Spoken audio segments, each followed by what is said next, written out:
APB's back. Hiya, Adam. Hello, buddy. And in the last video, we were talking about the real cost of recruitment and some of the challenges with kind of retention. So in this brief video, we thought we'd kind of follow up with, I suppose, with our 3 top tips for retention, I guess, Ads, wasn't it, actually?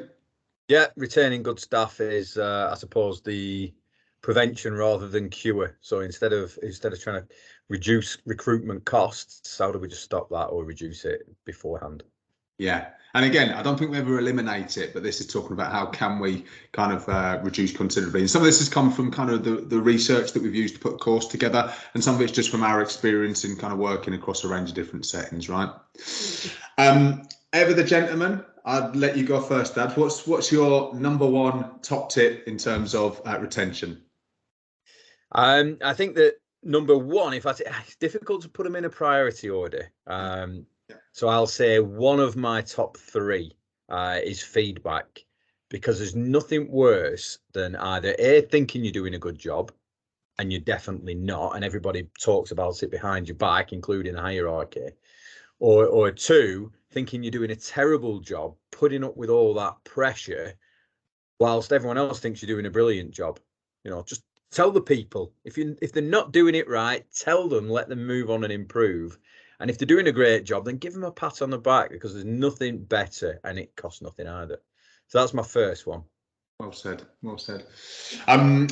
Again, I'm going to nick your line, actually. Again, not in any specific order here, but for me, I think engagement is key. I think it's really important that staff feel like they're a valuable part of the system, that they are influential in terms of what goes on here. And I think, kind of in line with some of what you're saying, the evaluation of how well the team is doing in terms of their performance, we've got to engage the workforce in a much more kind of meaningful way. And sometimes that doesn't have to be necessarily really clever and fancy. It's just that genuine engagement, an opportunity to sit down, engage, and ask how things are going. So there's all kinds of ways of doing it, depending on the kind of settings you work in. But I think engagement of that kind of direct contact workforce is absolutely key.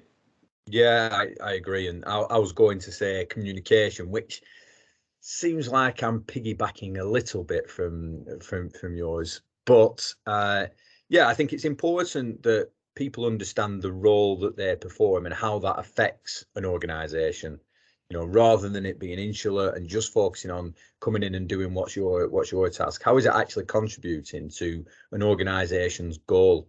Because it's great to feel part of something, but until somebody tells you the direction the organization is moving in, the troubles that it's facing, the good points and the successes and failures, it's difficult to know exactly where you fit in. So yeah, communication at all levels is really important.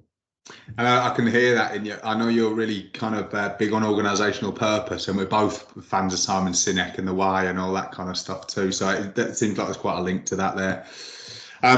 So my next one would be, I think, development opportunities. You know, I think very often I've seen people leave organisations because they don't think there's any opportunity for development there for them. I think that's really key.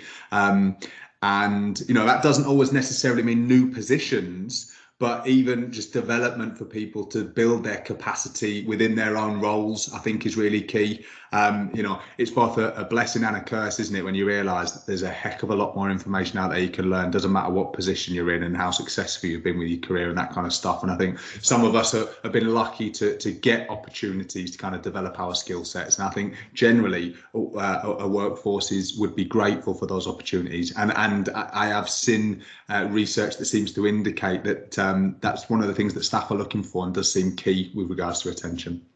Yeah, I agree. People need to know where they're going personally, and like you say, it's not everybody in the world wants a promotion or wants more responsibility. Some people just want to be better at the job that they do.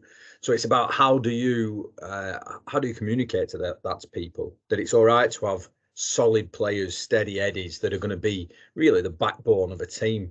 Yeah, I think that's a really good point, that and obviously to offer development for those that actively seek it and to help build a succession plan for organizations. Yeah. I think there's a really good something you said in there for those that want it too. I think again to offer, you can't mandate some of that stuff. I think I think offering's a really key word there as well. Yeah, well, there's nothing better than somebody knocking on your door as a manager or a supervisor to say, I want more. I want more challenge. I want more stimulus. I'm looking to the future. I'm the next you. That's brilliant. And it's a great thing if you've got multiple people in a team all beavering away trying to develop. Sadly, you'll lose some of them because you can't always promote everybody and keep everybody challenged and stimulated. But I think that's in my experience, it's also a sign of achievement when people leave because you've developed them to a level where they need a bigger challenge and there's nothing on offer. And so you've just got to hold your hands up sometimes and say good luck in whatever you go out and find, and be thankful for what you've done with those people. Yeah.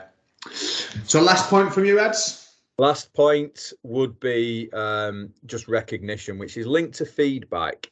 But I think a lot of companies try and think of clever ways to reward people, really overcomplicated bonus schemes or whatever it may be. Sometimes just the thanks is good enough, which it comes in the feedback really that. But there's other things that you can do in acknowledging people individually, to just sit them down separately, give them the feedback and say what they've done, but give them a little reward. And this comes down to understanding personal drivers, to understanding, for me to say to you, Paddy, right, I think you've done a great job. Look, we've no money in the budget to go and buy you something, but just have Monday morning off. Because I know you like to go to the gym and you don't really get much time, or you could do with going to the gym. Or whatever it may be, for me, I've got kids now, so I don't get out for a meal very much with my wife, just me and her. It'd be great if somebody comes and said, there's a £50 voucher. We can't do this all the time, but for the last 6 months, you've been absolutely critical to keeping the ship sailing. There's £50. Go and buy yourself and your wife a meal somewhere at the weekend. And I think those little pieces, they send the employee back into the family environment, away from work, and it engages the family and it brings them into understanding the organization that they work for. And then if it was me and I was ever having a down day or a blue day and work's a nightmare at the minute, I'm going to have my partner sat there saying, yeah, but remember what they did 2 months ago? You remember that time that your boss sat you down and told you how critical you are, and they need you, and they do what they can when they can. They give you that voucher for a meal, or they let you have the Monday morning off just to recognise what your efforts have been. I think that is critical in retention, to build that network rather than a manager just saying we need you. Yeah, agreed. Nice point. And I think my final one for today would definitely be about those compassionate cultures, actually, trying to develop compassionate cultures within the workplace. And I think it's really interesting because we need to be careful, and I wholeheartedly think it's absolutely key. Those interpersonal skills that we have within teams, managers of services, it's a difficult job. There are real significant challenges that come with that. Being a team leader, being a shift leader, there are challenges from that. And very often people haven't had access to kind of training to get comfortable and confident in those roles. So I think the development of those compassionate cultures within teams, I think, is one of the things that can really help retention. If you feel like you're a part of a team that values you, that listens to you, that hears you, that allows you to contribute, and that handles your mistakes well as well, in this line of work, in health and social care, particularly supporting people whose behaviour might be described as complex and challenging, things are going to go wrong from time to time. And there's a real opportunity to bolster your culture, I think, in terms of how we handle those errors and those mistakes. And I think that, if we get that stuff right, it creates the right kind of environments where people are less likely to want to leave. Those are the teams that I've certainly wanted to be a part of, where I can feel there's efforts being made for those compassionate cultures. And again, you get it wrong sometimes. Everyone has a bad day. You might snap, you might say something you regret, but it's what we do after that. This isn't about being perfect, but it is about the development of those compassionate cultures, I think. So yeah, and overcoming the blame culture, overcoming that if I do make a mistake, I'm going to be isolated. Everyone's going to take that one step back and leave me stood out front. I think that's knowing that you've got a network of people around you where you can go and say, I've made a boo-boo. How do you overcome this now? Yeah, good points, Pad. Well, good points, Ads. So there you go. Without sounding too cheesy. Well, hopefully, there's something that somebody can use in that, and it benefits. Agreed.